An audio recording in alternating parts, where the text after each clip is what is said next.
Hello, this is Dr. Paul Cottrell, and I'm going to be going over some videos, just cursory looking at the latest news for Mpox. So please go to my store, the-studio-reykjavik.com, and if you could, please donate. You can donate through Stripe, PayPal, or Buy Me a Coffee. You can also donate by being a paid member. That way you're supporting the free videos that I put out there. I have thousands of free videos out there. So you can be a paid member on Patreon. The link is in the description of this video. So please go and help support the community here. If you can, also tell your social media to follow me. Follow my work. You can follow me on 4 channels on YouTube. I have Brighteon, Bitchute, and Rumble. You can follow me on X, Twitter, formerly known as Twitter, and GETTR. You can also follow me on Facebook. Another way to support my work is to go to my store, the-studio-reykjavik.com, and follow the protocols that I tell you to follow to improve your immune system, slow down the aging process, improve vitality, and learn about how the human body works and how to improve it. So with that said, let's begin with the videos here.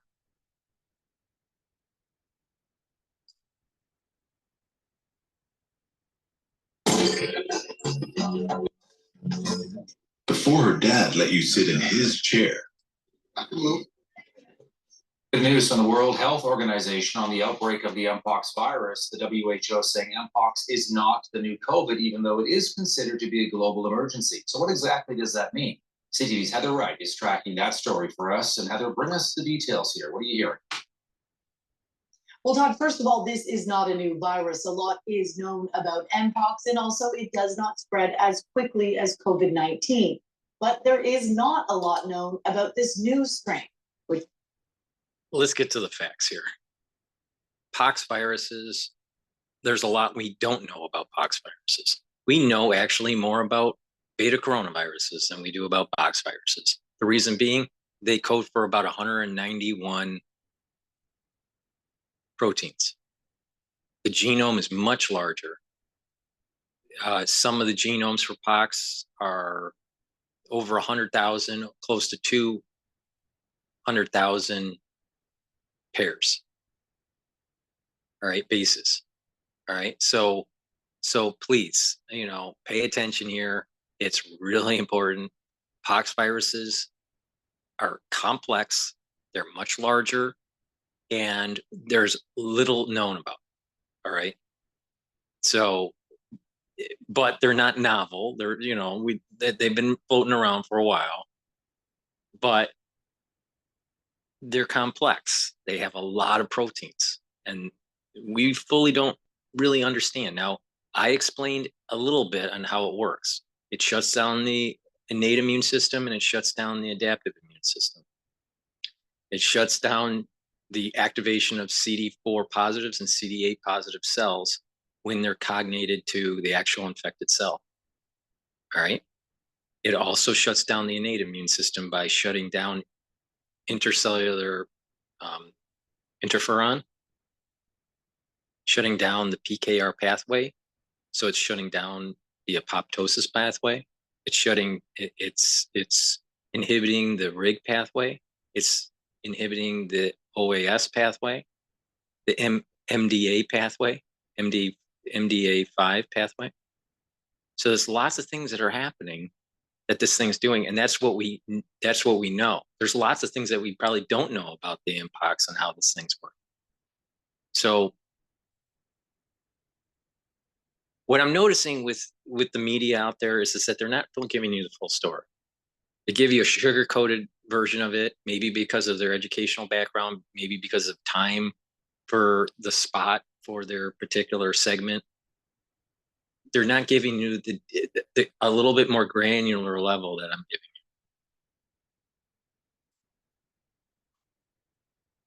giving you. Detected outside of Africa.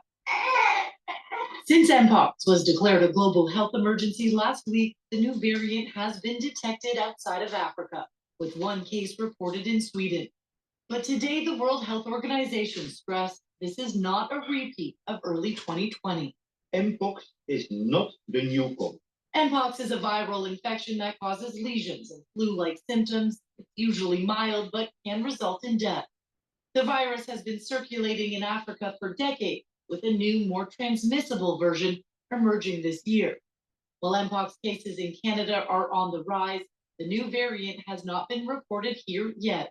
I don't want to be pessimistic, but international travel and globalization are what they are. Dr. Jason Kindrachuk is an infectious disease researcher and says if the new variant of Mpox arrives in Canada, the big question will be how quickly it can be contained. We will probably identify additional cases in multiple global This regions. is the reason why in developed nations, people need to pay attention here. In developed nations, we do not have cross-reactivity with our immune system to Mpox. Period. Some people have been given vaccines back when they, back in, the 50s or the 60s. But most people in the United States do not have an active immune system to Mpox, all right, or even to smallpox. Because the vaccine titer level has waned. And my generation, the X generation, weren't vaccinated for it, that were born in the United States. Now, in other countries, they for developed nations, they were vaccinating all the way up to about 1975. So if someone that is younger than, let's say, Gen X, and they have been vaccinated for smallpox, then what that would mean is that they're coming from a developing nation. So there is a little bit of a vaccine program going on worldwide for inoculation, right, for these pox viruses. But that is not what's happening in the developed nation.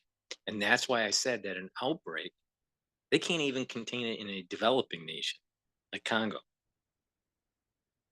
If it gets to a developed nation, yes, the developed nation has better health care, but and sanitation, but its immune system, we haven't been exposed to this either through an inoculation or through some sort of natural exposure for decades, right? So this is a big problem if there's an outbreak that takes hold. If it's a big if. So we're at a crossroad. We don't know what will happen. Hopefully it doesn't, but there's enough developed nations that may have potential exposure that eventually it'll take hold. So when it does outbreak, the question is how fast can it be contained? Now it's probably going to be contained. The ability to contain it is much easier than, let's say, containing a respiratory infection, but it's still going to be problematic. And I think that it's being downplayed because they're afraid to perturb the economy. And so you're going to start hearing in the news, oh, it's not that bad. Oh, it's not that bad. And then all of a sudden, big if, but if an outbreak does take hold in a developed nation, all hell's going to break loose. So that's why I keep on saying you need to prepare. Be prepared, all right? Make sure you boost up your immune system and you get, you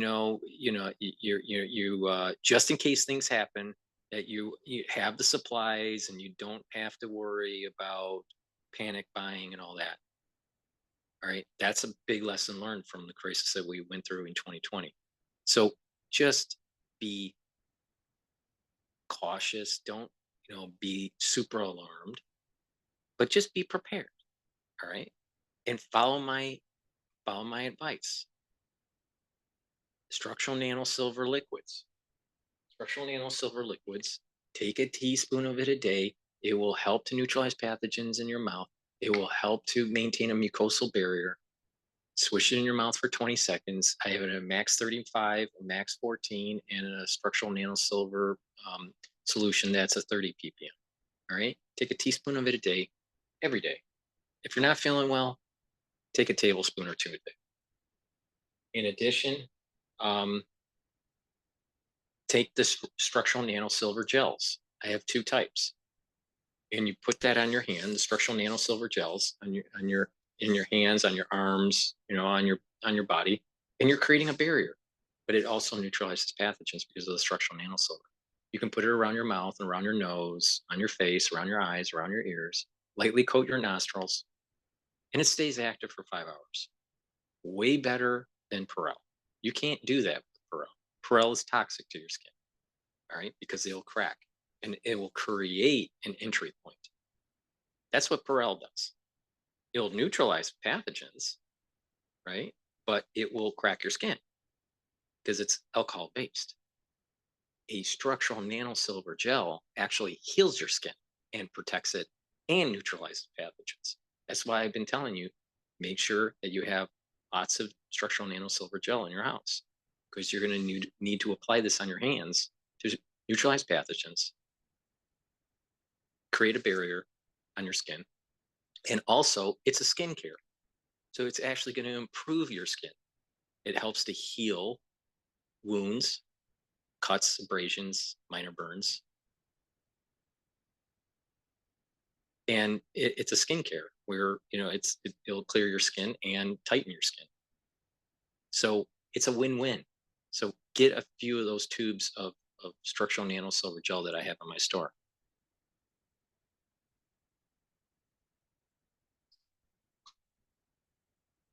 So I think the big piece is going to be whether or not we see any ongoing human-to-human transmission within the community. In Canada, Mpox is primarily transmitted between men who have sex with men and sex workers, with members of that group eligible for vaccination. In Africa, children are being disproportionately impacted. That's only if it's clade 2B. The homosexual community, it's more prevalent there. The question is, why is that? Most likely the fusion protein is not as robust for clade 2B. But the problem that we're having right now in the Congo,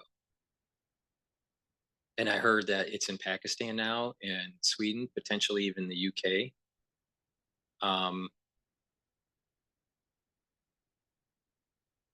That's clade 1B. It's a different ball. That's a different game. Now, how did it mutate? Who knows? Was there a nefarious activity going on? Maybe. Was it naturally emergent? Maybe. Who knows? It's suspicious that it's all happening at this moment in time, with general elections and a lot of turmoil in the world. Maybe there's some metaphysical thing happening here. Who knows? But there's a potential for an outbreak that, if it does happen, it's a major problem. All right. There's always a potential that something could happen. But this is, you see the emergent behavior taking place in Congo.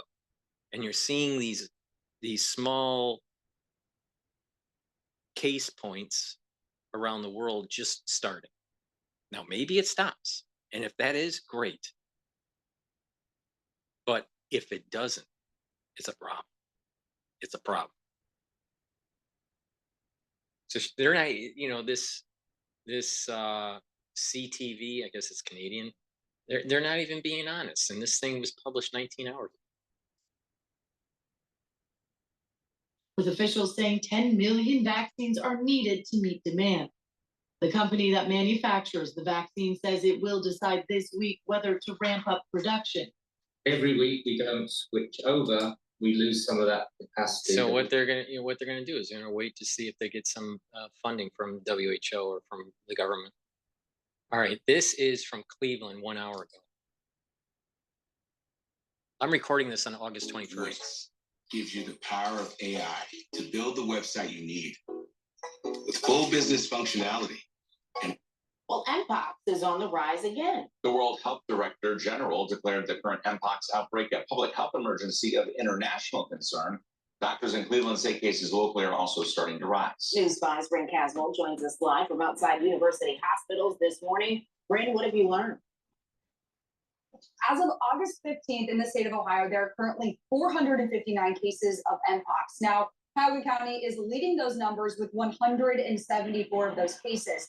And while experts say this outbreak shouldn't cause any COVID-19 like lockdowns, they are asking people to ramp up testing, and vaccinations need to continue for those communities that are most at risk.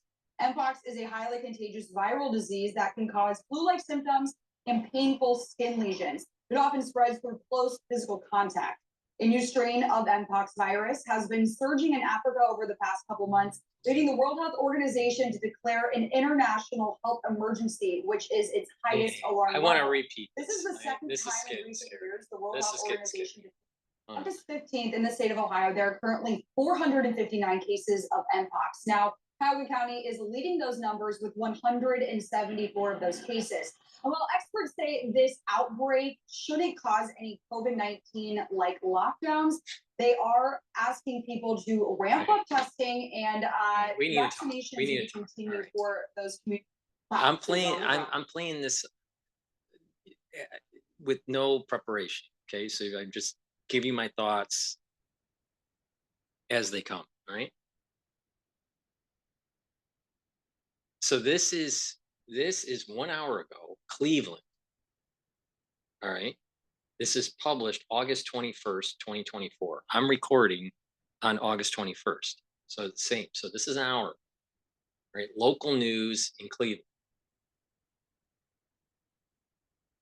Now, there's going to be two types of outbreaks that you might see in the United States: the clade 2B and the clade 1B. So they have to be very specific because they are totally different dynamics. If it's the clade 2B, I'm not worried because that died out really quickly.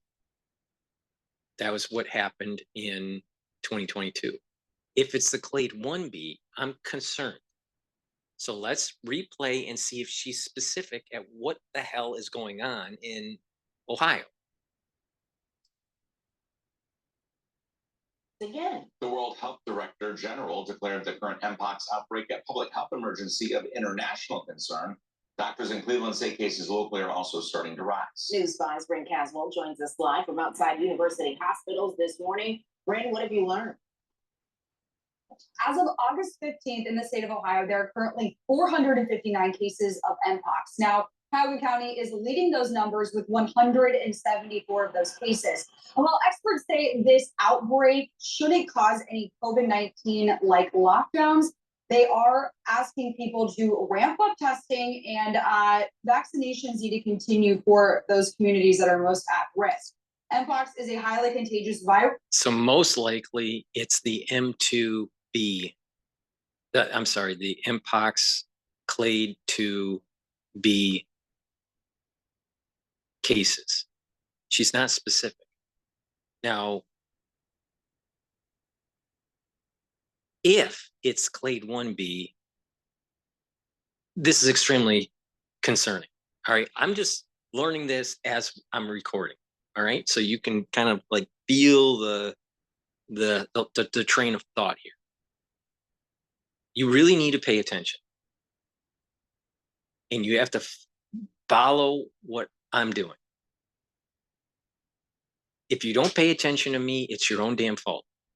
You need to boost up your immune system. And how you do that is there's a 3-pillar process. You have to neutralize pathogens with the structural nanosilver liquids and gels. You need to be taking the gel every day and applying it, especially in an area that has an outbreak. All right. If you live in a region where there's an outbreak, use the structural nanosilver gels every day.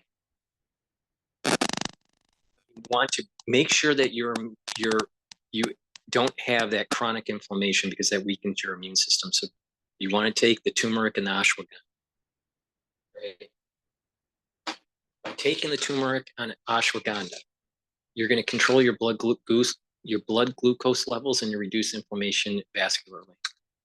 And turmeric is a very strong antioxidant, but also it brings down inflammation, so it helps the immune system. They're synergistic. So by doing this, you're going to bring down inflammation. Right? Then take the olive leaf extract. That also brings down inflammation. All right. And it also brings down the LDL and HDL levels, so it's good for your cardiovascular system too. So the olive leaf extract is really important. All right, now you want to soak up those free radicals with a strong antioxidant like C60. All right, it's a very potent antioxidant. And I have this in a 2 ounce, a 4 ounce, and an 8 ounce configuration. Now I offer it in higher ounce configurations, so it's a little cheaper for you per ounce. Right, so it's discounted, but it's up to you if you want to buy the 2 ounce, the 4 ounce, or the 8 ounce configuration. But I have it in MCT coconut oil. I have it in extra virgin olive oil and in avocado oil. Now all of them have the buckyball, the C60 molecule. C60 is a carbon molecule that's 60 carbons. It looks like a soccer ball. All right, and it is soluble in lipid, so that's why it's in an oil. You take it underneath your tongue. If a full drop or a teaspoon, just take it with the teaspoon and swallow it. Take it every day. It's really important to take every day. And what that'll do is it'll soak up those free radicals. You want to take it on an empty stomach for better absorption. Take it every day, and you're going to see this compound benefit where your cells are healthier, your tissues are healthier, and you're slowing down the aging process. And you're going to boost up that mitochondria, and that mitochondria's ATP creation is going to go up, and that's going to help with your immune system. All right, so please go to the store and get the C60 in the coconut, the avocado, or the extra virgin olive oil.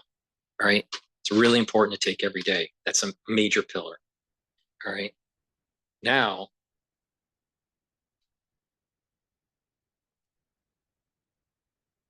a lot of people's guts have inflammation, and by having inflammation in the gut, it creates a disturbance with the barrier, this mucosal barrier. We have a gut biome and a mucus layer, and inside that mucus layer is actually a type of antibody, the IgA antibodies. That will help to create a healthy barrier for your intestinal lining.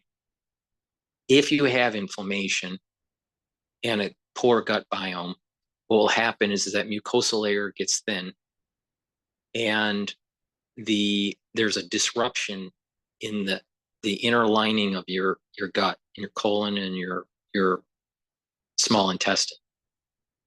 When that happens, pathogens can get in to your bloodstream through that leaky gut, or also get into your lymphatic system and cause havoc.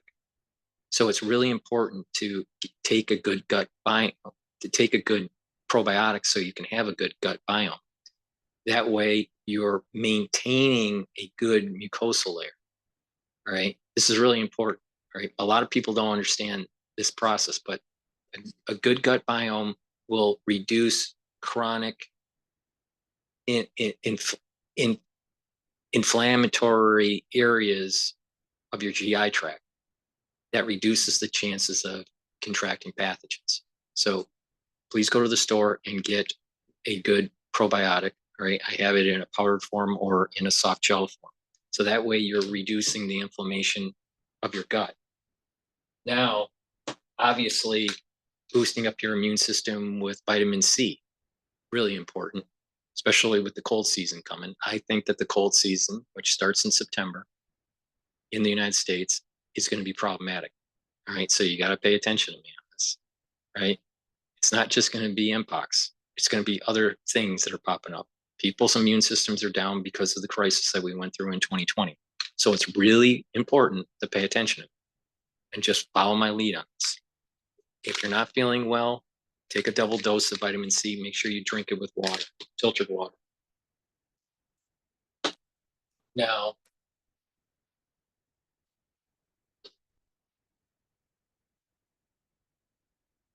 vitamin D3 is really important because it helps to have cells go into apoptosis if they've been infected. It also helps to absorb calcium, and it's a gene expression cofactor, which allows for cellular processes to perform. So it's really important to take vitamin D3. I take 2 tablets a day. I take 1 in the morning and 1 in the evening. Right? It's really important to do to help improve that immune system.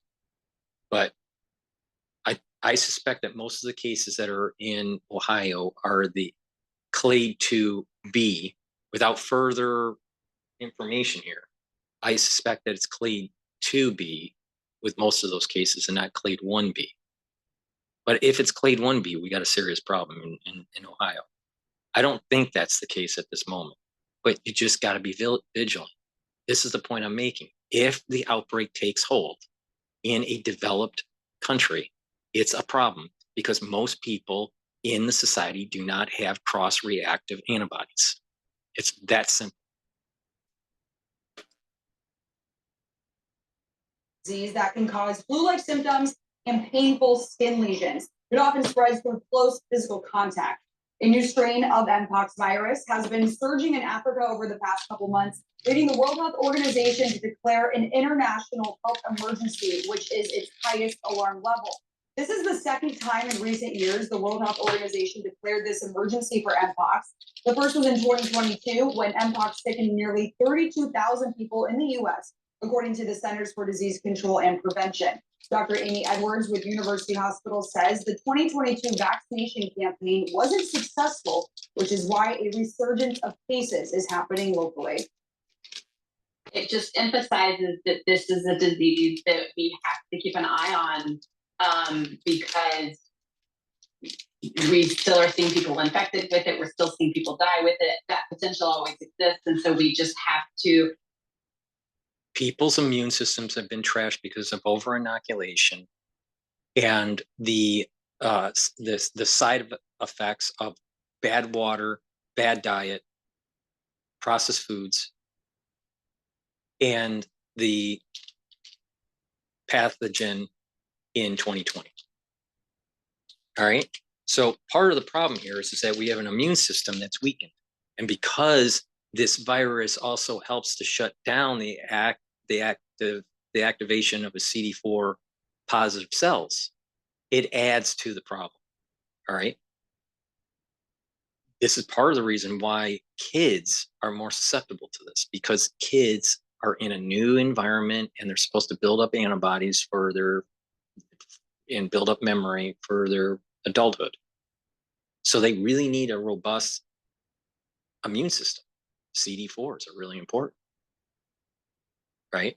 Well, if your CD4s are subpar, they're not activating right, that's as if you have an immune deficiency. This is what I've been saying for 4 years, AIDS-like syndrome. And so you have opportunistic infections that take hold. And then you may have nefarious actors that are in play that are taking advantage of a weakened immune system.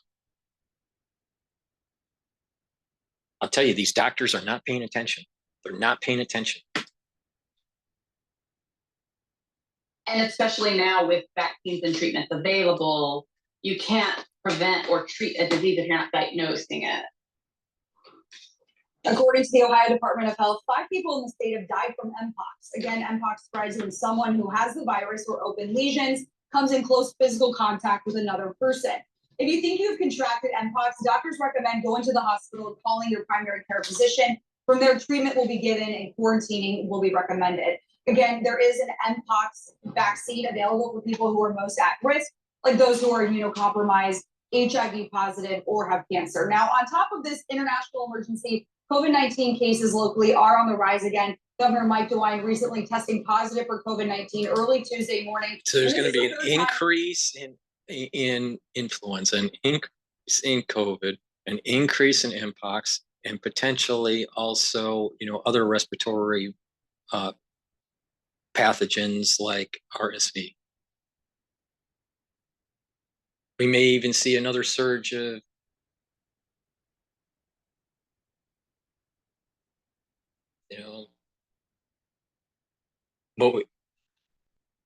there are a lot of other pathogens that could arise that will cause infection on the body, either as skin lesions or respiratory. Microplasma. Tested positive as he's been governor. Now, currently, there's not a vaccine for this current COVID-19 strand that is circulating around, but that vaccine for the new variant is currently in production and should be released hopefully by the fall. And Tiffany, Mike, I did ask experts if we are currently in a... Don't trash your immune system. You're going to make the problem worse.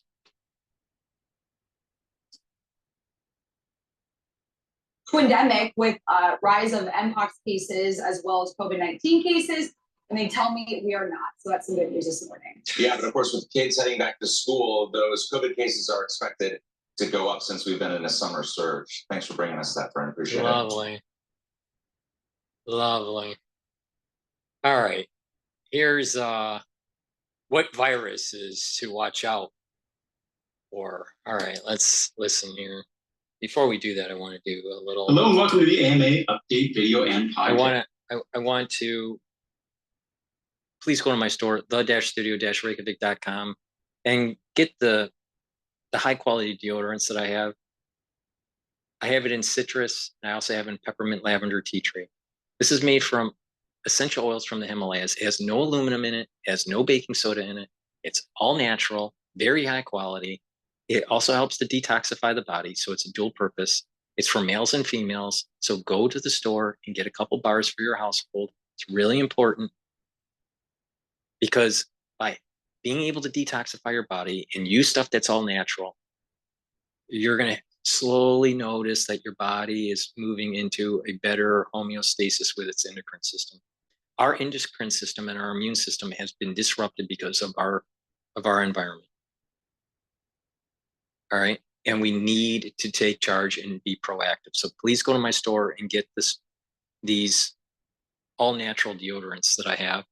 I also have an all natural skincare product, the Even Better Bar. You put it on your skin every day. You'll notice that your skin's softer, smoother. It has a little bit of a glow to it. It also eliminates pain from a bug bite or muscle pain. And you can put it on a operation or minor burn, and it will slow down the it'll speed up, I should say. It'll speed up the healing process by about a third of the time. So by putting it on the cut in the minor burn or the abrasion, it will speed up the healing process. So please go to my store, the-studio-reykjavik.com, and get the Even Better Bar. Okay, it's made from essential oils from the Himalayas, extremely high quality. Right now, it's important to get a multivitamin. These multivitamins, they're easy to digest. You should be taking this every day. You need multivitamins because they're cofactors for enzymes, for proper cellular processes. All right, so it's really important to take a multivitamin every day. So please go to the store and get my multivitamin. It's the-studio-reykjavik.com. Omega-3, really important. Why? It'll bring down the LDL and increase your HDL levels. By doing that, you're reducing that inflammatory response in your vascular system. What's happening in your vascular system is tied to your immune system. So you got to pay attention to this, all right? So please go to the store and get the omega-3. It'll help to improve your lipid profile, improve cardiovascular health, but it'll also make sure that those red blood cells don't stick as much, because in the post-2020 crisis, we have a clotting problem. So take the omega-3, very important. Clarity factor. There's a lot of people that are stressed out and they're not eating properly, they're not drinking filtered water, and they have a lot of brain fog. Please go to the store and take the clarity factor. It will eliminate that brain fog. It'll allow you to concentrate on your work or school. It'll keep those neurons firing. You want to maintain that positive neural plasticity, maintain that memory, keep those neurons healthy. Please go to the store and get the clarity factor. This is synergistic with C60. Why? C60 improves your mitochondria. You need a lot of mitochondria in your neurons to produce neurotransmitters and to have the ATP to be able to fire those neurotransmitters. When you get older, your mitochondria and your cells start to die. They start to weaken. They start to become less functional. You want to keep them and boost them up so you have a lot of ATP. And that way, you don't age as fast. But not just that, you're maintaining your neurons, you're maintaining your neural health and your cognitive function. Really important. So a lot of the stuff that I'm telling you, you stack it right, you're going to get these gigantic benefits. This is knowledge that was gained through, you know, the kind of like the subculture of the anti-agers and the longevity gurus. All right, this is stuff that I've been doing for years. I started taking high dose antioxidants when I was 16 years old. All right, and you know, improving this health protocol all the way into my early 50s. All right, it works. And there's new stuff that comes on the market that when you add it in a stack, it does even better. We know how to stack now and reduce cardiovascular disease. We know how to stack now and reduce plaque. We know how to stack supplements and reverse osteoarthritis. We know how to stack and improve neural function. We know how to stack this stuff and improve your immune system. So if you listen to me, you're going to improve your body. You're going to improve your immune system. And I'm pretty sure that most of the people that you listen to that are, quote, an expert on COVID, right, aren't telling you on how to mitigate the problems.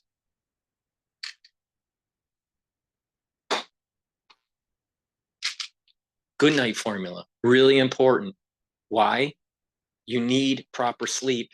You need 3 cycles of REM sleep and deep sleep to be well rested, to detoxify your central nervous system, and to consolidate memory. Chronic sleep deprivation weakens the immune system and can lead to dementia. Resveratrol, synergistic with C60, helps to get rid of senescent cells. It also helps to boost up the mitochondria. This is an antioxidant. It's synergistic with C60. So please go to the store and get the C60. It's also synergistic with CoQ10, ubiquinol, and NAD+. I'll go over that in a little while here. So let's start with the AMA, the wonderful AMA. Today we have our weekly look at the headlines with the AMA's Vice President of Science, Medicine, and Public Health, Andrea Garcia. I'm Todd Unger, AMA's Chief Experience Officer. Welcome back, Andrea. Thanks for having me. It's great to be here. Well, we've talked for the past few weeks about Mpox, and it looks like there's an update there. Andrea, what do we need to know? Well, Todd, last time we talked, WHO officials had planned on convening a committee of experts to determine if the recent Mpox activity we've seen in Africa warrants declaring a public health emergency of international concern under international health regulations.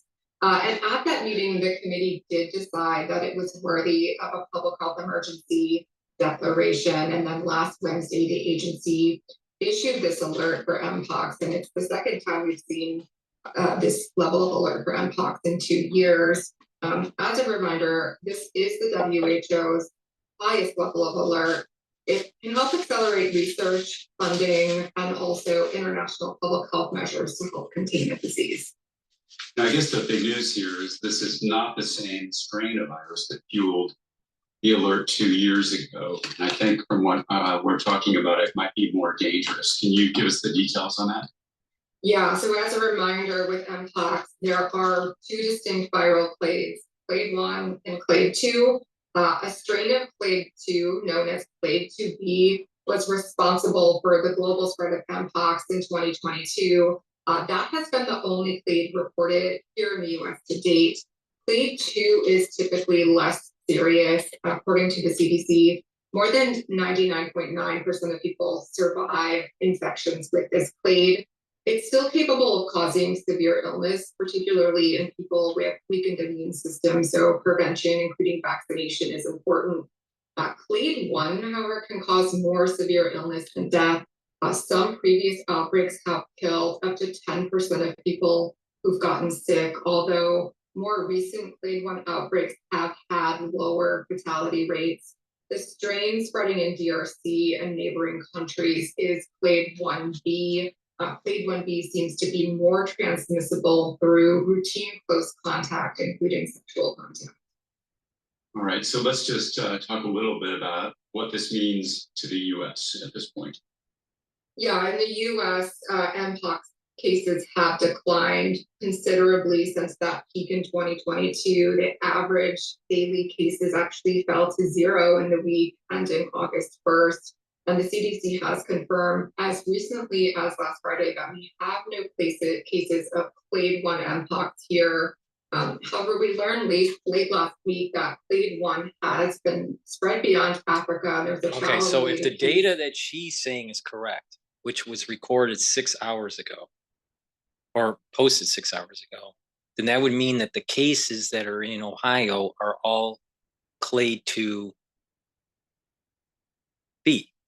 So there's some discrepancy. What the hell is going on in Ohio? Just that was posted an hour ago as of this recording on August 21st. So I'll, as I'm playing this, I'll research it a little more here. That's what's reported in Sweden. The European Center for Disease Prevention and Control warned that more imported clade 1 infections are highly likely, and they've urged countries to take preparedness steps.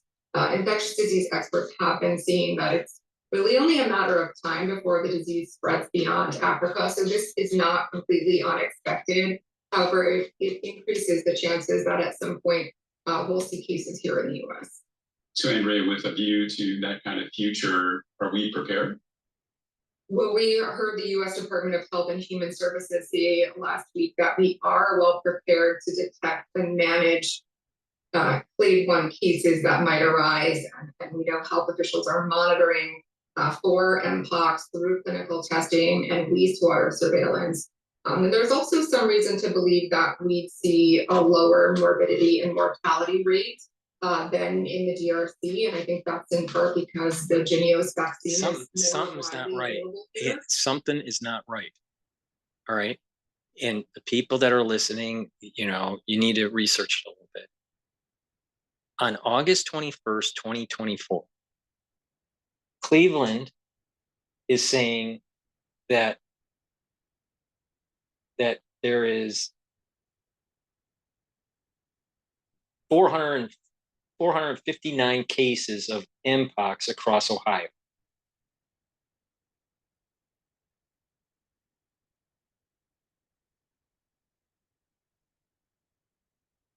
In one county, the Cuyahoga County has 174 cases. While experts said that this outbreak shouldn't cause our wonderful lockdowns, testing must be ramped up. All right, this is basically what that female said in the previous video. The problem that I have here is that, is it clade 1 or is it clade 2? Is it a B version or an A version? And if it's a B version, how did clade 2B ramp up so quickly when we were averaging almost 0 cases a week? So what the hell is going on in Ohio? If it's clade 2, if it's clade 1, that means that that whatever was going on in the Congo ended up hitting Ohio really quickly. So what is going on in Ohio? It's a big question mark. What is going on in Ohio? Now, is this just, fakery? I don't know. But something's not making sense here. Do we have Mpox cases on August 21st or not? especially in Ohio. Something's not right here. Something's not right. And it's thought to be protective against both clades. So at least some of those at high risk would be protected through vaccination or even possibly previous infection. We shouldn't be complacent though. The CDC does recommend 2 doses of the vaccine for those who are 18 years of age and older with risk factors for Mpox, such as gay, bisexual. Let's use some common sense here. How many people actually had an Mpox vaccine? A vaccine for Mpox during the outbreak in 2022? Very few in the United States. And it's only in a certain community, the homosexual community, or a community that was very high risk. All right. So maybe 20,000, maybe 50,000 total out of 330 million people. Prior infections, we didn't have that many Mpox infections in the United States. All right, maybe a few thousand, probably less than that. So they may have cross-reactivity from the prior infection, and the ones that have been given an inoculation would have some antibody protection. But the far majority of the population doesn't have any cross-reactivity. The far majority of the population wasn't infected with it. So if there's an outbreak of Mpox clade 1B, which may be happening in Ohio, we got a problem.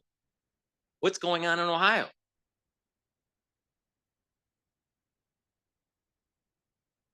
Or is this just, a big reporting mistake by Ohio? Who knows? Something's not right.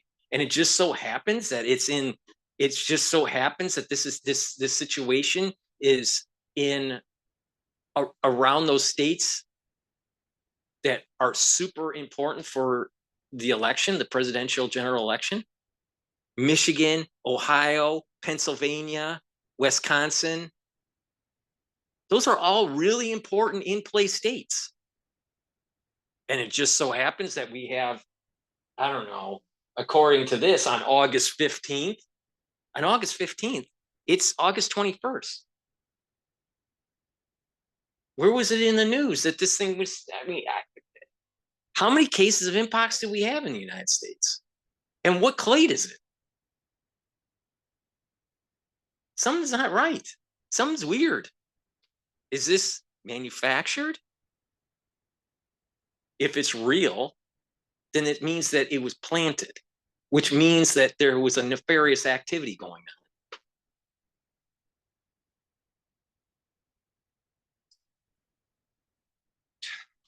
And other men who have sex with men. The CDC is also asking physicians to be alert for Mpox infections and those who recently spent time in the DRC and its neighboring countries. The agency has issued an advisory for people traveling to the DRC and its neighboring countries to practice enhanced precautions. Well, we'll certainly continue to keep an eye on that. And if there's any question about the vaccine, please talk to your physician. We've also seen increases in another virus, none we have not talked about to date, that prompted the CDC to issue an advisory this past week. Andrea, tell us what this new virus is. Yeah, what we're talking about here is parvovirus B19, which is better known as Spitz disease or slap cheek disease by some because of the face rash that it can cause. As you mentioned, it is currently on the rise, and that's rare, and it's on the rise. Why? Because people's immune systems are trashed, and by having a weakened immune system in a society, then it allows for the infection, these opportunistic things to take hold and mutate. And so it gets worse. This is exactly what I said was going to happen in the aftershock of 2020 with AIDS-like syndrome. It's playing out right now as we speak.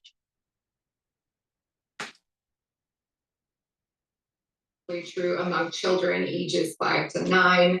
The CDC issued its advisory last week after its European counterpart reported a high number of parvovirus cases in 14 countries. There was an article in the Washington Post that says the illness is typically mild in children and healthy adults and doesn't require significant treatment. But there are certain groups, including those who are immunocompromised or pregnant, who do face an increased risk. Now, you mentioned the face rash as a possible symptom. Any other symptoms that folks need to watch out for? Actually, there are a good portion of cases that go undetected because so many people infected with paravirus are asymptomatic. In fact, many of us have likely had it without even realizing this is it. Here. So we are exposed to things we don't even realize we're exposed to, and our immune system is fighting it, and we go on off our day. If our immune system is just slightly lower, then we don't have that protection and it takes hold and it's more problematic. Now, depending on the mutation of the pathogen, depending on how severe your immune suppression is, depends on the manifestation of AIDS-like syndrome.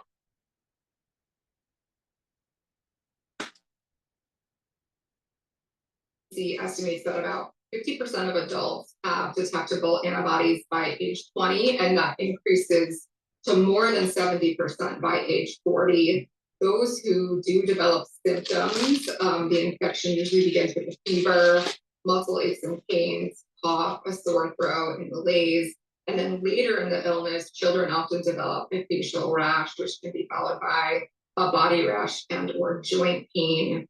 In adults, that the most common symptoms usually include a rash on the trunk and joint pain. The disease is spread through respiratory droplets and is highly contagious in the beginning phases of the illness. But by the time that rash develops, you are generally no longer contagious. The CDC is recommending those that are at higher risk to consider wearing a respirator or mask when around others, and that pregnant people seek medical care if they've been exposed to a person with a suspected or confirmed case.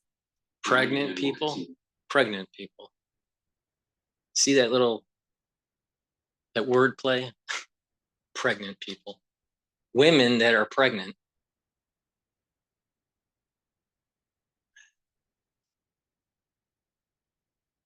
Track that story as it develops. Andrea, one more virus. Today's AMA update. Last week, the CDC issued a warning about something else for physicians to be on the lookout for, and this one is spread by small flies and some types of mosquitoes. Tell us more about it. Yeah, so this latest warning was just issued last Friday and references Oropush virus. Cases have been climbing in endemic areas and also in new areas outside of the Amazon basin. 2 deaths have been caused by Oropush virus. They were reported for the first time in July. There are also concerns over possible vertical or mother-to-child transmission of the virus, which is associated with fetal death and or congenital abnormalities. As you mentioned, this disease is spread by small flies and some types of mosquitoes, and it causes a sudden fever, headache, and chills. The CDC advisory does recommend that pregnant people reconsider non-essential travel to Cuba, which reported its first confirmed case in June. Now, Andrea, how many cases are we talking about here? According to that CDC advisory, between January 1st and August 1st, more than 8,000 cases were reported in the Americas. That includes the 2 deaths in Brazil this year. And those were in women who were otherwise healthy. Transmission of the virus during pregnancy resulted in 1 fetal death. I'm telling you, the immune systems are trashed. And if you don't take charge of your health and boost up your immune system, you're going to have a problem.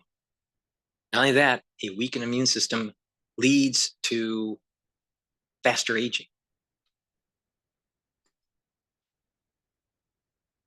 1 miscarriage, and 4 cases of newborns with microcephaly, which is a condition characterized by an abnormally small head.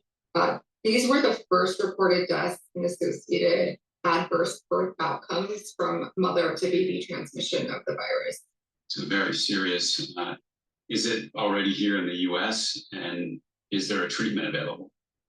So there have been no locally acquired cases, but both in the US and in Europe, we've seen travelers returning from Cuba and Brazil who've been diagnosed with the condition. Florida has reported 11 travel-related cases this year, according to their state health department.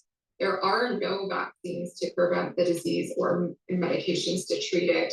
The CDC has said the best form of protection is prevention, so avoiding bites from midges and mosquitoes. Well, thank you, Andrea. And before we wrap up, let's check one more time on COVID. Andrea, how are cases looking this week? Please go to my store, the-studio-reykjavik.com, and get this new product that I have on my store. It's ubiquinol. Ubiquinol is the active form of CoQ10. CoQ10 is important as an antioxidant. It's important for cognitive function, and it's also important for energy. So please go to my store and get the CoQ10. It also helps with fertility too. But please go to the store, get the CoQ10. You should be taking CoQ10 every day. I've been trying to get some more products plugged into the protocol to really boost your anti-aging, boost your longevity, and boost your immune system. So, I have some really great new products that I'm offering here. So please go to the store and help support your health and help support my endeavor to getting more products to you in a stack way where I tell you how to use it and how to improve your health. So please go to my store and get the ubiquinol. This is the active form for CoQ10. You should be taking this every day, right? It's very important. And again, it's synergistic with C60 and resveratrol, right? And because of the cognitive function, it's synergistic with the clarity factor. So there's lots of benefits for CoQ10. Vitamin K2, MK7, very important for bone health, joint health. And if you follow my protocol, it will also help to bring down and mitigate plaque buildup. All right. So please go to the store and take and get the vitamin K2, MK7 that I have here. It's a very high quality product. All my products are high quality. All right. And you follow my advice. I take it every day. It's synergistic with D3, ashwagandha, turmeric, C60, omega-3. All right. By doing that, you are improving your bone health. You're improving your cardiovascular system. So please go to my store. This is a great product, and follow the stacking advice that I am mentioning. Nattokinase, really important. Why? For two reasons. Nattokinase is a fibrinolytic compound. It will help to break up clots. In addition, my digestive enzyme complex is also fibrinolytic, and it will help to break up clots. The digestive enzyme complex that I have will also help with digesting and breaking up carbohydrates and proteins, because it's proteinolytic. So this is synergistic with the digestive enzyme complex. So the nattokinase is fibrinolytic. It'll break up clots. Very important. It will also, at higher doses, bring down LDL and HDL levels and control the cholesterol level. If you follow some of my advice, you won't need a statin if you start to have higher cholesterol. So take nattokinase, go to my store, the-studio-reykjavik.com.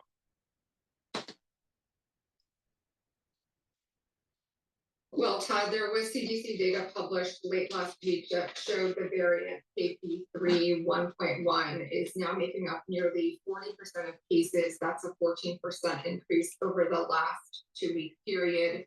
The data also shows that 32 states and 1 territory have reported very high levels of wastewater viral activity nationwide. Essentially, this is the largest summer we've seen in 2 years. However, the most recent COVID headlines that we're seeing haven't been about the summer surge, but about where we stand on vaccines for the fall. Some sources are reporting that the FDA. Go to my store, get the structural nanosilver lozenges and drops, get a couple bags for your household, be prepared for the cold season. It starts in September in the United States, lasts until March or April. It also will help to alleviate the allergy season. But the whole idea is the moment you start feeling a little irritation, take the drops, take the lozenges, get the secretions, neutralize the pathogen, maintain that mucosal barrier, and you're improving the chances of not getting infected. All right. It boosts up, you need to boost up your immune system, and there's lots of ways to do it. Some of them are powders, some of them are liquids, some of them are, things that help with the gut biome or mucosal lining. But if you take my advice and use these different products that I have on my store and use them in a stacking way, you are going to get huge benefits from it. Take charge of your life. Now, if you don't want to pay attention to me, it's your own damn fault. Now, go to my store, the-studio-reykjavik.com, and get the olive leaf extract. This is a new product that I have on my store. You take it every day. Why? Because it helps to boost up your immune system. Have you noticed a theme on this show? Boost up your fucking immune system. So this boosts up your immune system, and it also helps with your cardiovascular health. How does it work? It brings down inflammation. By bringing down inflammation, you are chronically activating your immune system, and it brings down LDL and raises your HDL level. So it's improving your lipid profile. It's synergistic with omega-3. It's synergistic with C60. Are you starting to see a pattern here? It's really important to boost up your immune system. So go to my store and get the olive leaf extract. It's a dual purpose. This is boosting up your immune system and improving your cardiovascular health. You stack it with the other stuff that I've been telling you, and it'll be even better.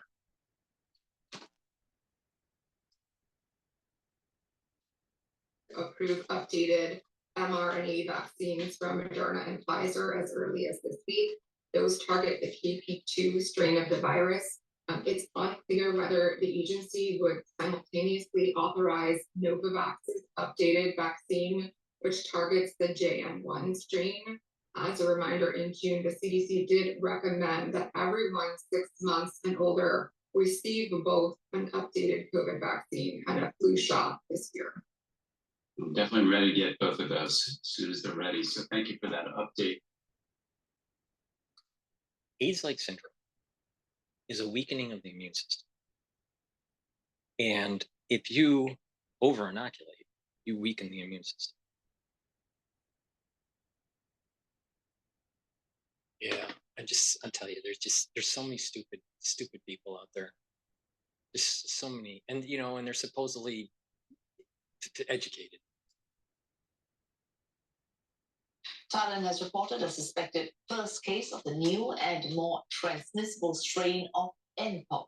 Authorities confirmed the patient is a European man who had recently traveled to Thailand from an African country. The 66-year-old landed in Bangkok on the 14th of August on a connecting flight from the Middle East. He was sent to the hospital with Mpox symptoms the following morning. Lab tests are underway to determine the strain. The result is expected by Friday. Officials believe it to be the clade 1, that's the more dangerous variant, as an initial test suggests the man does not have clade 2, but he has been quarantined in a hospital since testing positive. Health officials are monitoring some 40 people who came into close contact with this patient. Mpox, previously known as monkeypox, first rose to recognition during a global outbreak in 2022. This disease spreads predominantly through close physical contact. Those infected could experience fever, aches, and large boil-like skin lesions. This disease has affected nations across the globe, including those in Asia. Since the start of the year, some 600 cases of Mpox have been confirmed in the region, but they were mostly from the milder clade 2 variant. These include the most recent cases in Pakistan and the Philippines. On Monday, Pakistani authorities gave the reassurance that the Mpox virus that was detected on the 13th of August was not the more transmissible clade 1b variant. The Philippine Health Ministry also reported similar findings after detecting its first case since December in a 33-year-old male who had no recent travel history. The clade 1b variety of Mpox has, though, triggered global concern. That's due to its link to a recent surge in cases and deaths in parts of Africa. Countries in Asia have been ramping up their border screenings to curb its spread. For instance, South Korea will require travelers arriving from affected countries, including Rwanda, Uganda, and Kenya, to report any Mpox symptoms. Epidemic investigation officers and doctors will also be stationed at the arrival gate. Okay, I'm going to replay this video, but I want to replay. I've been researching the Ohio thing, so I want to replay the Ohio. All right, and they framed it in a way that I think is misleading. Miley is getting everything delivered. Groceries, packages. We even got my new minivan delivered by driveway.com. My understanding is that the cases that she was reading off seemed at first to be new cases. They're not. They seem to be what the total case of Mpox was going all the way back to 2022 for Ohio. So it seems to be true that the clade 1b is not in Ohio, and that the numbers they were mentioning are really clade 2b, and those numbers are from the previous outbreak in 2022-2023.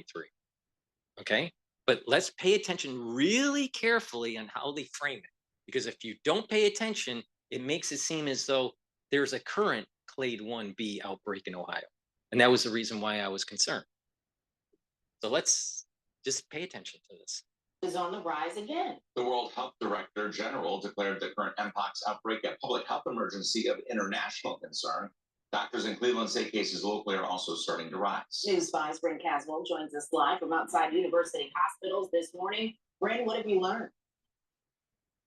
As of August 15th in the state of Ohio, there are currently 459 cases of Mpox. Now, as of August 15th, using the outbreak data in 2022. That's what happened.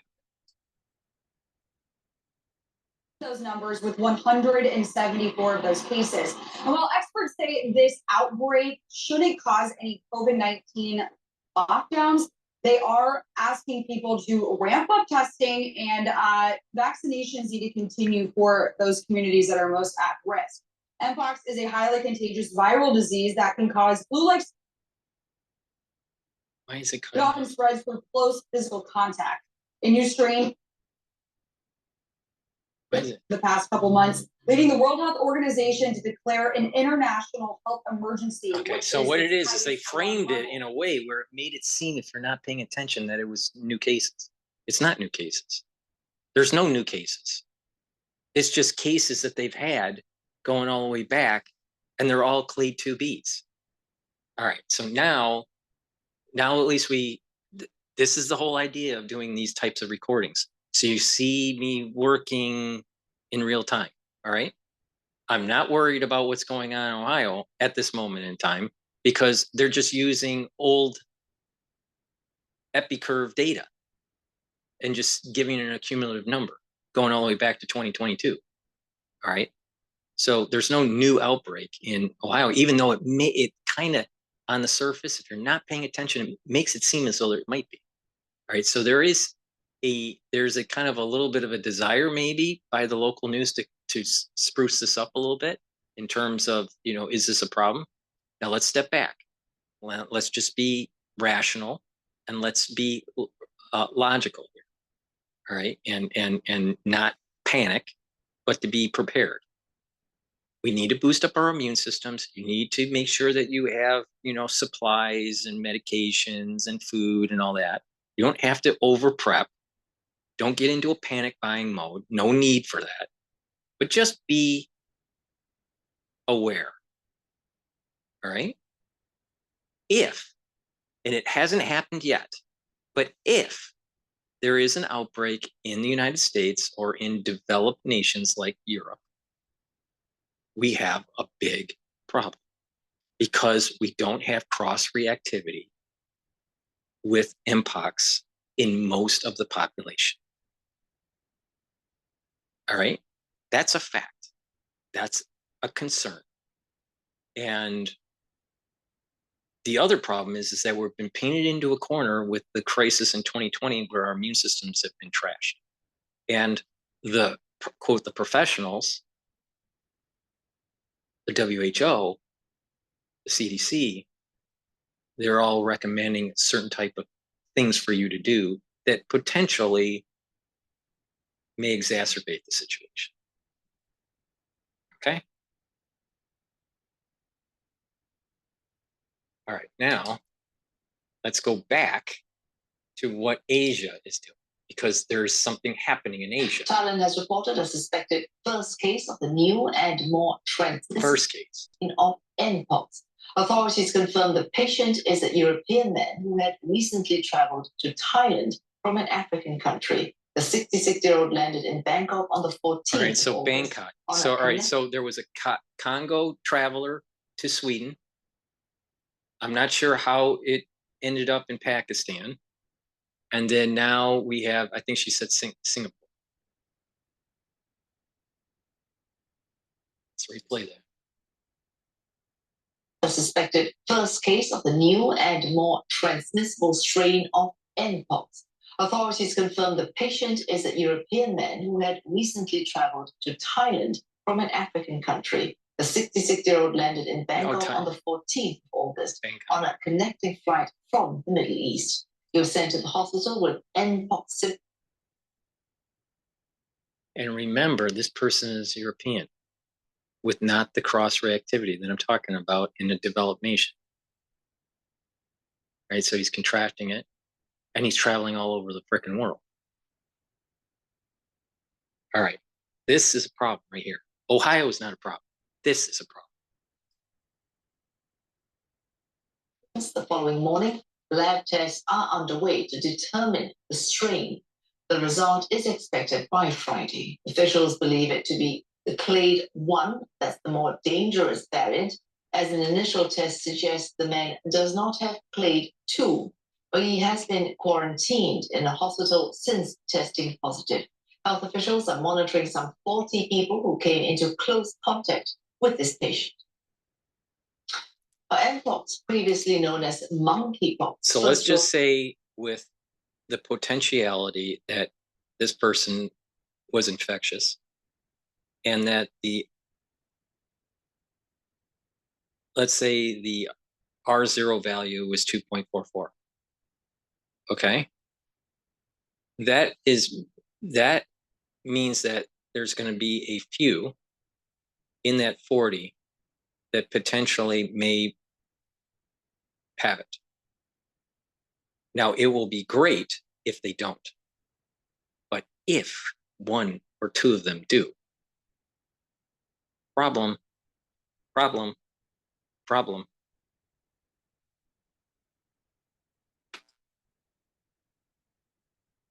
The recognition during a global outbreak in 2022 of this disease spreads. Active could experience fever, aches, and large boil-like. Let me just recycle this one.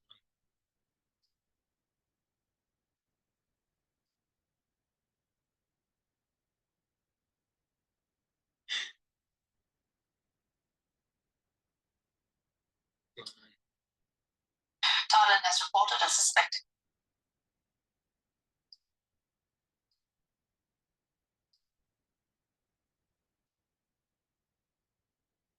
The first case of the new and more transmissible strain of Mpox. Authorities confirmed the patient is a European man who had recently traveled to Thailand from an African country. The 66-year-old landed in Bangkok on the 14th of August on a connecting flight from the Middle East. He was sent to the hospital with Mpox symptoms the following morning. Lab tests are underway to determine the strain. The result is expected by Friday. Officials believe it to be the clade 1, that's the more dangerous variant, as an initial test suggests the man does not have clade 2, but he has been quarantined in a hospital since testing positive. Health officials are monitoring some 40 people who came into close contact with this patient. Mpox, previously known as monkeypox, first rose to recognition during a global outbreak in 2022. While this disease spreads predominantly through close physical contact, those infected could experience fever, aches, and large boil-like skin lesions. This disease has affected nations across the globe, including those in Asia. Since the start of the year, some 600 cases of Mpox have been confirmed in the region, but they were mostly from the milder clade 2 variant. These include the most recent cases in Pakistan and the Philippines. On Monday, Pakistani authorities gave the reassurance that the Mpox virus that was detected on the 13th of August was not the more transmissible clade 1b variant. The Philippine Health Ministry also reported similar findings after detecting its first case since December in a 33-year-old male who had no recent travel history. The clade 1b variant of Mpox has, though, triggered global concern. That's due to its link to a recent surge in cases and deaths in parts of Africa. Countries in Asia have been ramping up their border screenings to curb its spread. For instance, South Korea will require travelers arriving from affected countries, including Rwanda, Uganda, and Kenya, to report any Mpox symptoms. Epidemic investigation officers and doctors will also be stationed at the arrival gate for those flying in from Ethiopia to respond and to monitor arriving passengers swiftly. Other parts of the region, including China, India, and So you have travelers from Congo to Europe, to the Middle East, to Asia. Now, don't you think that somehow, some way, that some of those people were in contact with individuals that were on flights to the United States? Either primary, secondary, or tertiary contact? I'm telling you, it's going to get to the United States. It's not, I don't know if it's here yet, but problem. India and Malaysia have also adopted similar measures. Experts, meanwhile, are reiterating that the Mpox situation is less threatening, that's compared to COVID-19, especially as more countries gear up testing, prevention, and treating capabilities. Singapore's health ministry, for one, has maintained that there is a low risk of the latest Mpox variant spreading to the city-state.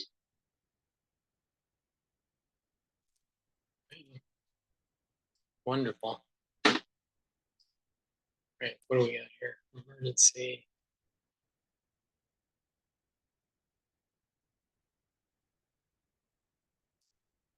All right, let's first post. Now let's talk about Mpox. It is spreading globally. Today, Thailand reported its first case. It was a European man who recently visited Africa. Now, these growing cases are causing alarm. Countries are screening travelers. Argentina has quarantined an entire ship over a suspected case. The World Health Organization that raised an alarm last week now says Mpox is not the new COVID. Africa is appealing to the world to show solidarity, not impose travel bans. But here's the unfortunate part. This wave of infections broke out in the Democratic Republic of Congo, and they still don't have the vaccines because the West is holding them.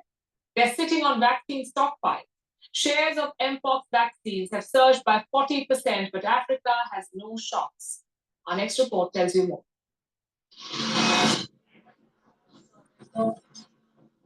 The situation constitutes a public health emergency of international concern. Detection and rapid spread of a new clade of Mpox in eastern DRC, its detection in neighboring countries, and the potential for further spread within Africa and beyond is very worrying. The coordinated international international response is essential to stop these outbreaks and save lives. That was the WHO chief on the 14th of August. It declared Mpox a public health emergency. But for doctors in the Democratic Republic of Congo, this is not new. They have been battling this disease for 2 years now. This skin lesion disease comes from I don't know where. I can't even remember the name of the disease. We were told that it comes after eating game, but neither I nor my child have eaten game. These symptoms just appeared. Since January, the DRC has recorded 16,000 cases of Mpox. There have been 570 deaths. Yet, the DRC doesn't have a single dose of the Mpox vaccine. So where are the vaccines? Well, they're in the West. Most Western countries stockpiled it during the 2022 outbreak. Africa says they are now sitting on it. Take Spain, for example. It still has 500,000 vials of the Mpox vaccine. The Netherlands currently has 100,000 vials. Germany has 117,000 doses, which has led to accusations of vaccine hoarding. And this is not the first time. So 50 years on, there has been a shameful lack of investment to support researchers in African countries to really understand Mpox better. We still globally do not have a good understanding of Mpox on the outbreaks, how it spreads, how many asymptomatic cases do we have for every case that we find with symptoms. We do not have a good understanding. Today, Thailand recorded its first Mpox case. It was a European who traveled from Africa. The 66-year-old male arrived in the country on August 14th. He's been quarantined in a hospital. It has also spread to countries like Sweden, Pakistan, and the Philippines. Meanwhile, Argentina has quarantined a cargo ship. It's over a suspected case of the virus. The patient zero was a crew member of Indian nationality. He started showing cyst-like lesions, so authorities have made the ship drop I would anchor not in the be surprised that we're going to have a few cases popping up in the United States and within the next 14 days. Please go to my store, the-studio-reykjavik.com, and get the new product that I have. I have NAD+. You should be taking this every day. It's synergistic with B complex. This will help with energy. This will also help to improve DNA repair. So, and cognitive function. So it's synergistic with clarity factor.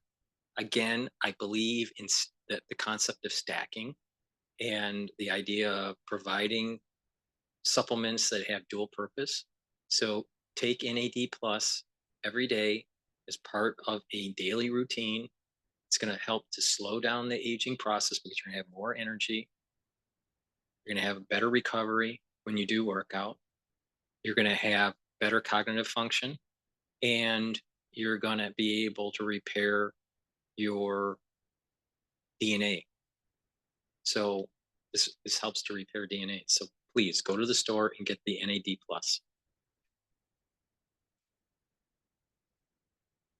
river. Currently, there's only one vaccine that has regulatory approval for Mpox. It's produced by Bavarian Nordic. There are other smallpox vaccines that can be used. But since the outbreak, Bavarian Nordic's share has soared. They're up by 40%. But can the company reach the demand? Bavarian Nordic claims that it can produce 10 million doses by the end of 2025. But who will pay for it? African countries don't have the resources, which means the West will have to step up. But the question is, are they willing to do so? We can and must tackle Mpox together, across regions and continents. So will we choose to put the systems in place to control and eliminate Mpox globally, or we will enter another cycle of panic and neglect? How we respond now and in the years to come will prove a critical test for Europe and the world. Europe says it will send more than 215,000 Mpox vaccine doses to Africa. Japan has pledged 3 million doses. The US has pledged 50,000. But will that be enough? The DRC alone needs 3.5 million doses. Meanwhile, Africa needs over 10 million doses. So the need of the hour is a coordinated response. Unless Africa gets vaccines, we will not see the end of Mpox anytime soon, because diseases know no borders.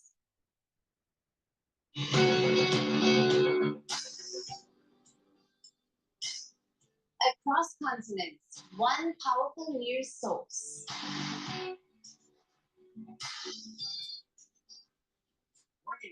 It's all About every sporting advertisement. moment.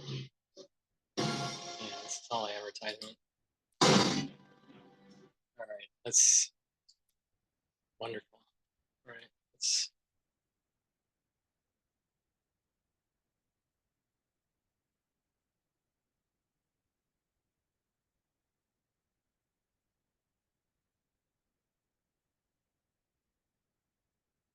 This it was 6 hours ago by France 24.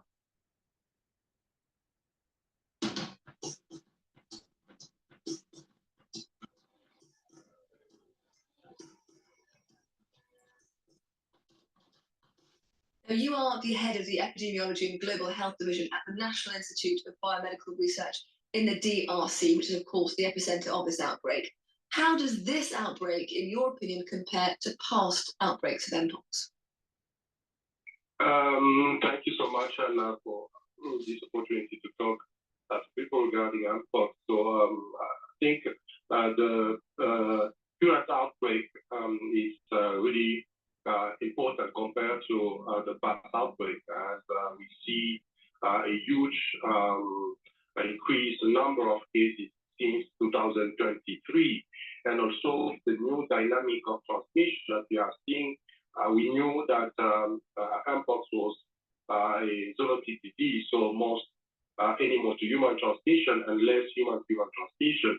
And now we are seeing kind of sustained human to human transmission, and even with subclade that can be transmitted through sexual activity. And how deadly is Mpox for those who contract it compared to, say, COVID-19? Now, I can say that the global mortality of Mpox in the DRC is about 3.6%. So, and I can say that the burden is mostly among children under 15, and also we see some comorbidities in children under 10 or under 5, for example. Yeah, that can lead to severe cases. Yeah. And how effective is the vaccine in combating this latest strain of Mpox we've been reading so much about, the 1B, the clade 1B variant that was detected, a first case of which was detected in Sweden just 5 days ago? How effective is the vaccine in combating this strain, this latest strain of Mpox?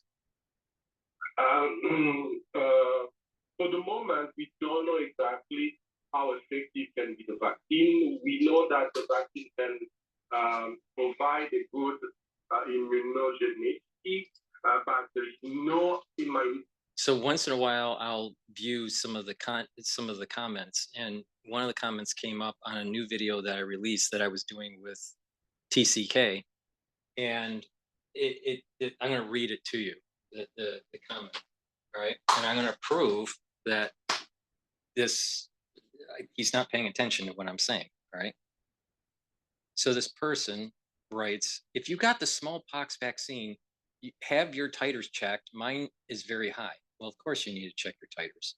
But when you get a vaccine, your titers are high, and you have protection for years, usually 10 years, but in some cases for the rest of your life, because it goes into memory cells, all right?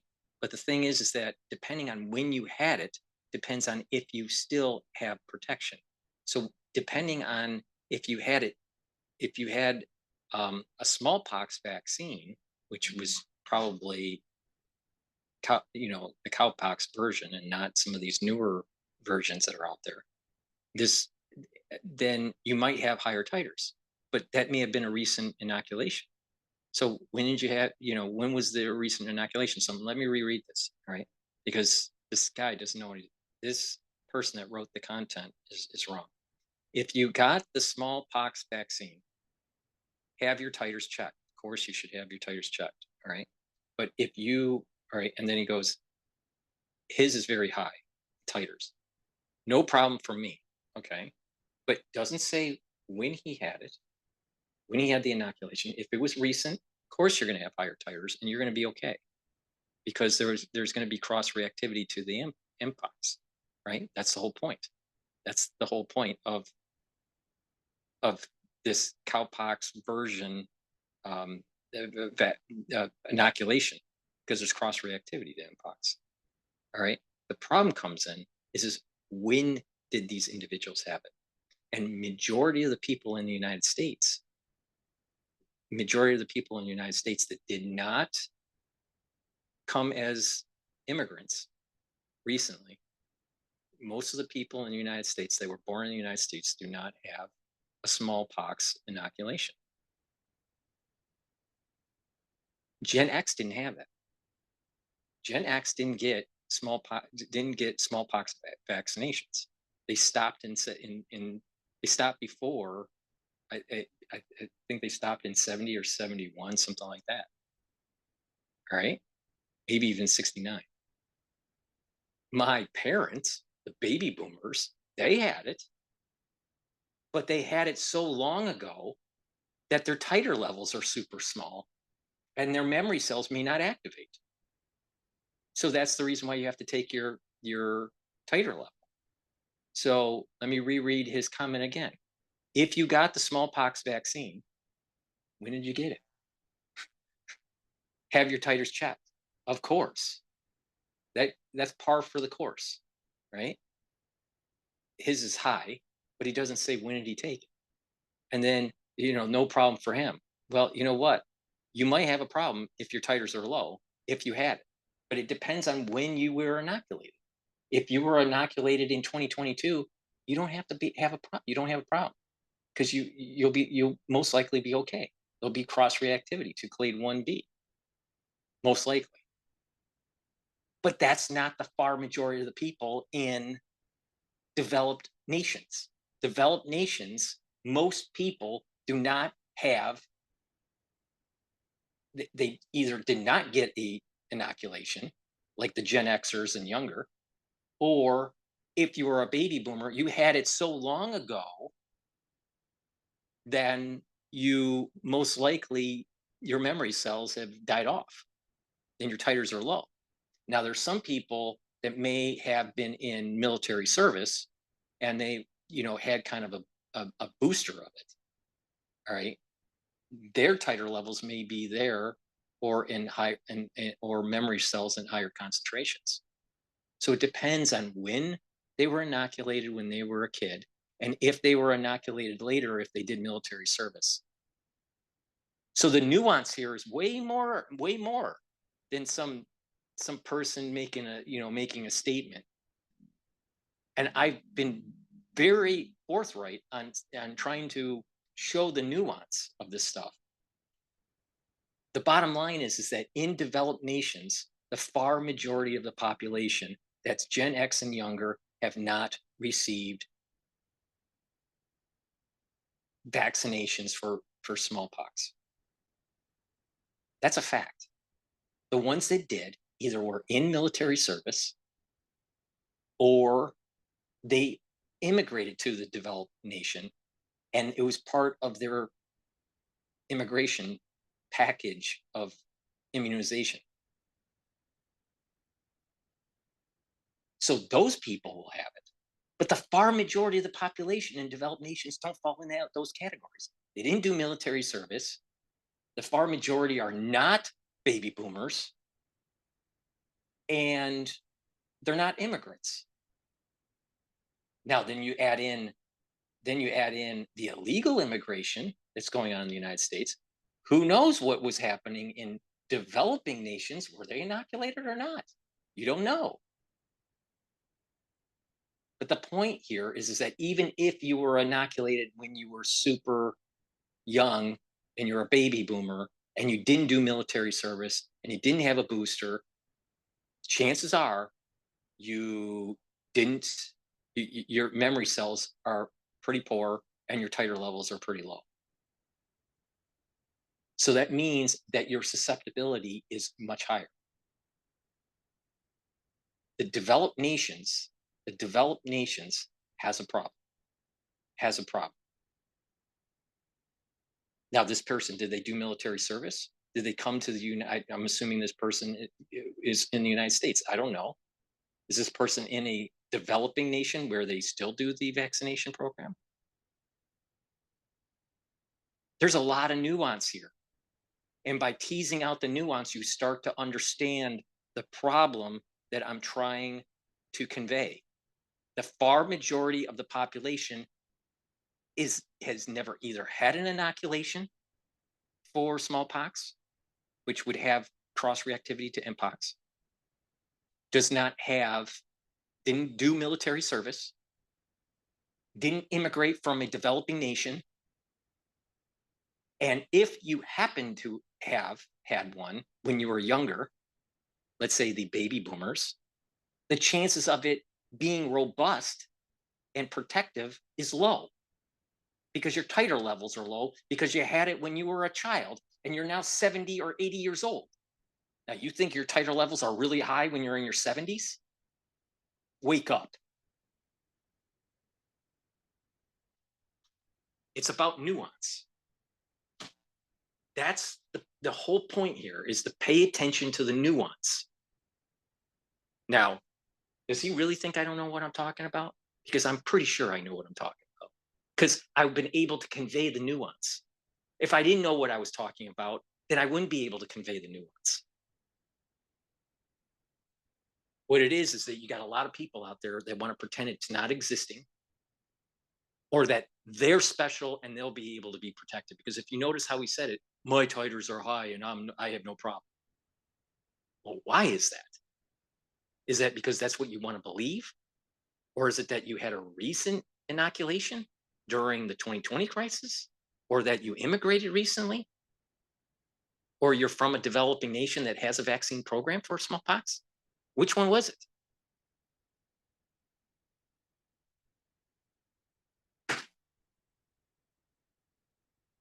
A study done to assess the effectiveness of efficacy of the vaccine in our context. So we don't know, but we suppose that if the vaccine was designed for the Mpox in general, it should be effective against also the K1C. But as I can say, we are not sure 100%. And what then are the main challenges when it comes to vaccine access in Africa? And also, crucially, how much enthusiasm is there among the general population for a new Mpox vaccine? I think the challenge is first the number of doses available. I think for the whole continent, we estimate about maybe 10 million of vaccine doses, but it seems like in the pipeline, there are maybe around like 500,000 doses that could be available through donation from partners and so on. So we think that it's not enough, and we need to work more, and the country need to also be really involved to see how we can get more vaccine for the population. As we know that after the cessation of smallpox vaccination, all people born after the cessation of smallpox vaccination are susceptible to get this Mpox. So we need. Let me replay that. All right. This is the head of epidemiology in DRC. More, and the country need to also be really involved to see how we can get more vaccine for the population. As we know that after the cessation of smallpox vaccination, all people born after the cessation of smallpox vaccination are susceptible this Mpox. So we need. This is a point that I'm making. This is a point I'm making. Once the younger generations, in the United States, it was the Gen X and younger. We weren't vaccinated for this. We weren't inoculated for smallpox.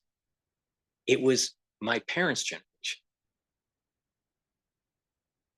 But the thing is that because, you know, the United States is a nation of immigrants, there are some people that have come into the nation that have been inoculated for it. There are some people that have served in the military that may have been inoculated for it. I don't know if they continue to do that in the military or if they stopped it, you know, after the Gulf War. I don't know. But soldiers get inoculated for it. So there's a nuance here. But even if you did get it, that would mean that you would have received it when you were young, assuming they weren't weren't in the military, you know, as baby boomers doing the Vietnam era, right? And they just received it when they were young, the inoculation when they were young. So that would mean that basically is that inoculation was 60 years old, sometimes more. You really think your memory cells are going to be that robust after 60 years? No.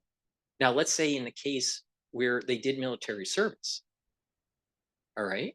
Let's say they did military service and they're in their 20s. They had the inoculation, maybe they had a booster, all right, in their 20s.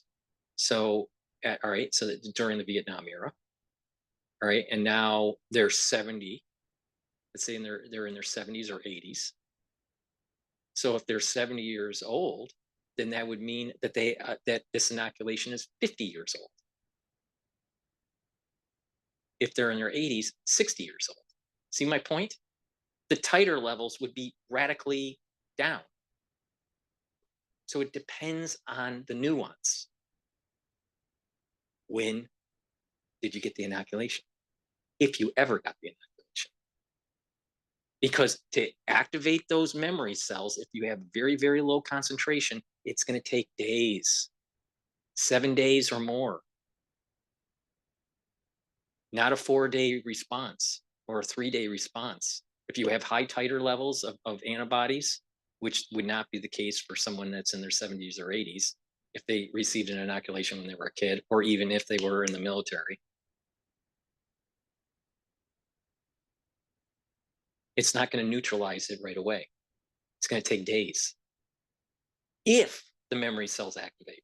If, that's a big if.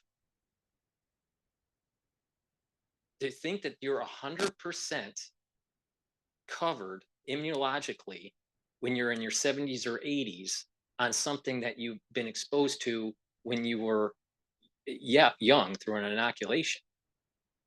That's not how the immune system works. It ramps up and then ramps down.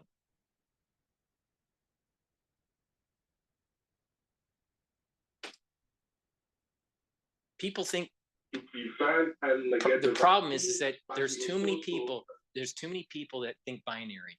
Oh, inoculation, I'm good forever. Wrong, because it's dynamic and there's a dissipation. There's a ramp up and a dissipation.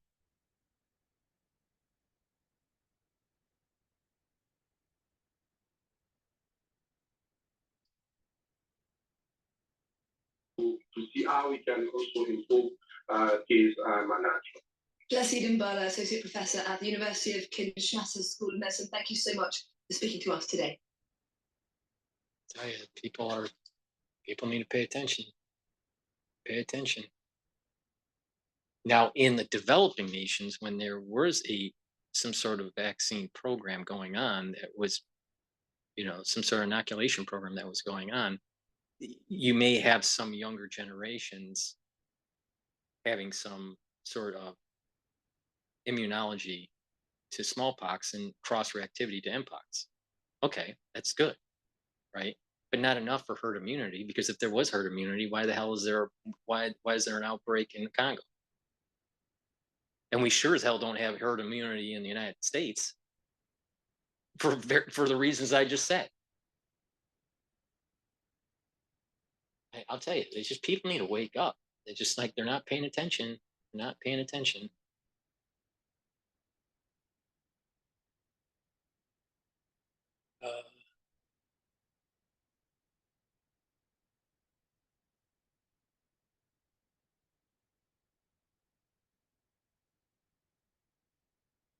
Okay, this one was published 4 hours ago. A week after the World Health Organization declared Mpox to be a global public health emergency, the disease has been witnessing a surge in Central Africa, where countries such as Congo have become the epicenter of the outbreak. A lack of research funding and scarcity of vaccines has left many, including and especially children, exposed and vulnerable to the infectious disease. Our next poll gets more details. And see, and it's really, and it's important to understand how we are getting painted into a corner or pushed into a box of decisions. We have an immune system that's weakening because of the crisis that we went through. And now they're trying to force another inoculation program. And you have a population, especially in developed nations, where there's not herd immunity, and there's sporadic people within the population that may have cross-reactivity. But the far majority don't. That's why it's for the outbreak to take hold, it won't take that much much time. Right? If there's an outbreak, it won't be as bad as a respiratory infection, but you might have a local outbreak that could be very problematic. Just imagine, just go back to history and see on how the dynamics of smallpox happened throughout the centuries. Now they didn't have modern medicine. We have modern medicine, so that's a little different. But the thing is some of the epidemiology, some of the epi curves, the dynamics of the outbreak are going to be similar, because the antibody concentrations at the societal level are similar in developed nations. That's even worse in developing nations. All right. So there's the potential. There's a big potential here of an outbreak in developed nations. And we're being put into a corner. Now, I take the stance that our immune systems are trashed and you want to boost them up and you want to prevent the over-reliance of inoculations. You want to boost up your immune system because you need it to heal. And we just came from a major crisis on top of a new one that might emerge. Now, will it emerge as a major outbreak in the United States? We don't know. Could it? Yes. How? Because we don't have cross-reactivity, and we don't have herd immunity for Mpox or smallpox, because it was more of an endemic thing in countries that were somewhat controlled. And now it's emerged. Something has happened. Maybe man influenced in the laboratory, who knows, or something that was naturally emerged that made this thing spread out. You add in globalization and a weakened immune system from the prior crisis, and voila, you got a recipe for a major problem. This is why I'm concerned about it. I'm much more concerned about Mpox than I am about H5N1, the highly pathogenic, avian influenza, because that's contained in livestock primarily. There's no human-to-human transmission as of right now. There are more people that have contracted. I think there were 14, but those were all farm workers. So, I'm not so worried about H5N1 at this moment in time. There would have to be a lot of different mutations to take place where it'd be problematic for human-to-human transmission. What it is problematic for is livestock and potentially food shortages in milk, eggs, and chicken.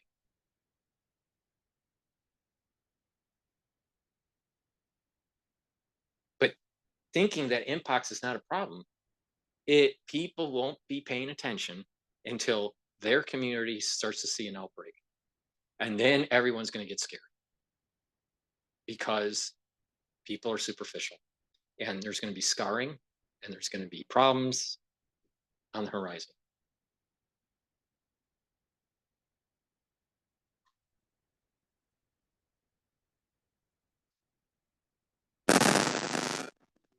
Violence in Eastern Democratic Republic of Congo, Justine Munguiko is soothing her cry.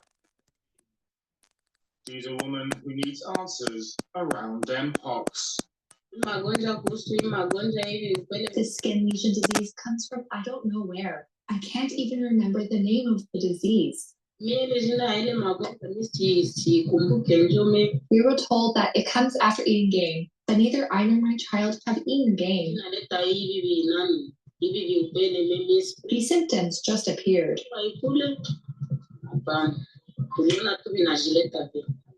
Munguiko's experience highlights one of the challenges as the international community looks to tackle the Mpox outbreak, getting the knowledge they need to protect themselves to those who need it most.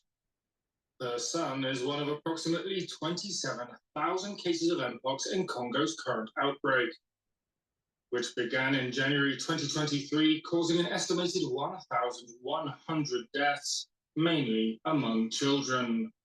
Last week, the World Health Organization declared Mpox a global public health emergency after the disease spread to neighboring countries. What's important is that the numbers are low, but the ones that did contract, there was a decent percentage that died.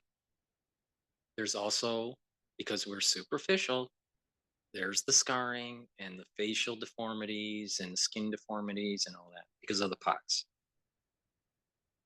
If you don't believe me, just look in human history of what pox viruses do.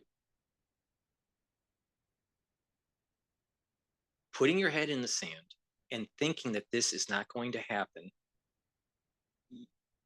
is not the right way to approach it. The right way to approach it is that it's a level of probabilities. Could this be a problem for developed nations? Yes. Is it a problem for developing nations right now? Yes.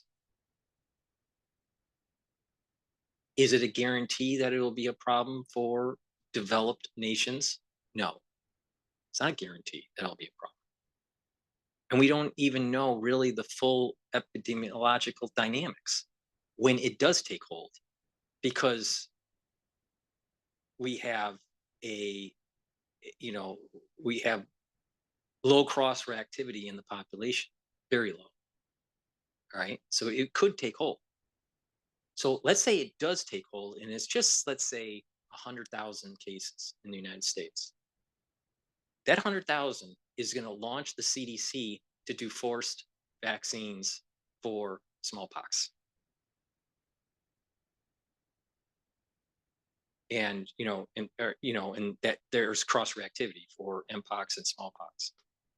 There's going to be an additional forced inoculation program. That's what this is going to end up being. May not be millions of cases like we had with SARS-CoV-2, but just have a high enough caseload where there's an outbreak in several counties in the United States, and it will force the CDC to do draconian measures and usher in another aspect of the Biopatriot Act. That's where this is going if you don't pay attention. Now, what is better? To be informed, understand the probabilities, be vigilant, and take charge of your own health, or sit there, worry, or pretend that it doesn't exist. I take the stance of being proactive, but maybe that's my personality. Maybe that's the way I was raised. I don't know. But I find too many people out there in the United States that have this kind of apathy, have this kind of like, well, it's not happening to me, so it doesn't exist. cognitive dissonance. If you pay attention to what I have to say, you can mitigate it by boosting up your immune system. Again, what is the premise here? We have a weakened immune system because of the crisis that we went through. How do we mitigate that? Boost up your immune system. I told you how.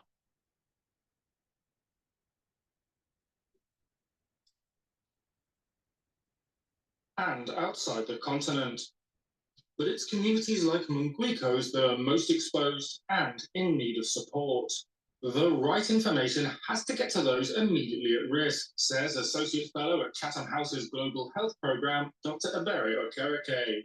Communicating with people about what they should do, what they should report, and how they should report so we can understand what's going on quicker and contain it better is critical. But it's not only those at the Kanyarichinya camp near Goma suffering from a lack of knowledge. Helen Rees, co-chair of South Africa's Mpox Incident Management Team, says that over the past 50 years, there has been a shameful lack of investment to help African researchers understand Mpox better.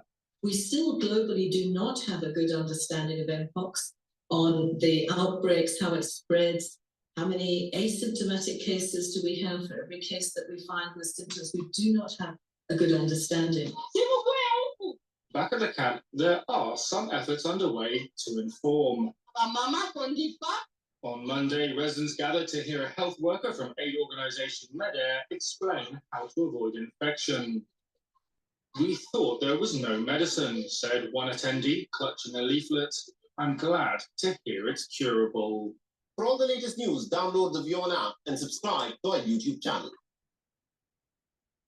Lastly, please go to my store, the-studio-reykjavik.com, and get the NAC. NAC is really important to take every day. It should be part of your anti-aging protocol, your longevity protocol, and to boost up your immune system protocol. How does it work? NAC will boost up your glutathione, and that is a very strong antioxidant, all right?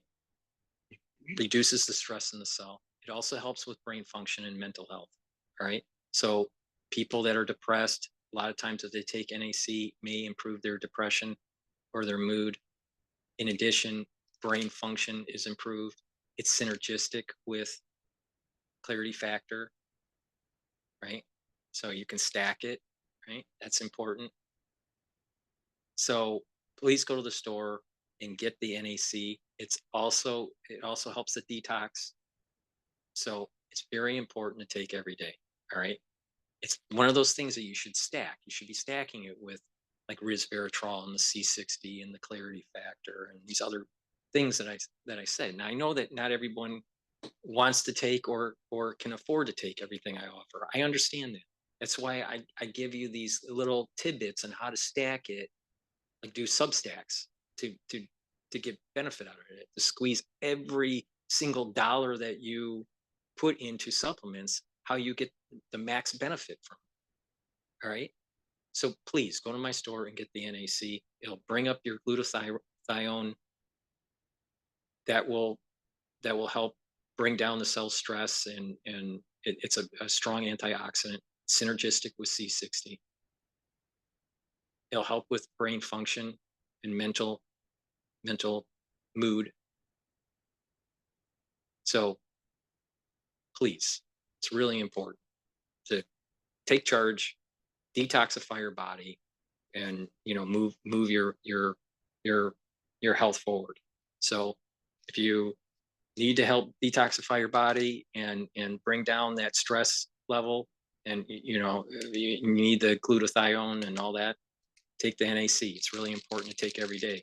People that are in the longevity circles, they're taking NAC, they're taking NAD+, they're taking the nattokinase, they're taking the ubiquinol, which is the active form of CoQ10. They're taking the K2 and all these other supplements that I'm telling you to take. It's about the stacking. If you stack it correctly, you're going to get the max benefit. Please go to my store, the-studio-reykjavik.com. Boost up your immune system, slow down the aging process, increase your longevity and your vitality, neutralize pathogens, bring down inflammation, neutralize free radicals. Thank you for listening. Please share my links and ask your social media to follow me so I can build a larger audience so I can help them improve their health, because it's going to take me saying this 1,000 times before it gets into people's skulls that you can take charge of your health. Thank you for listening and have a nice day. And by the way, ones that had an inoculation when they were, kids, these are for the baby boomers, and you were a kid, most likely those inoculations, those titers have gone really low and your memory cells are almost non-existent. Thank you for listening and have a nice day.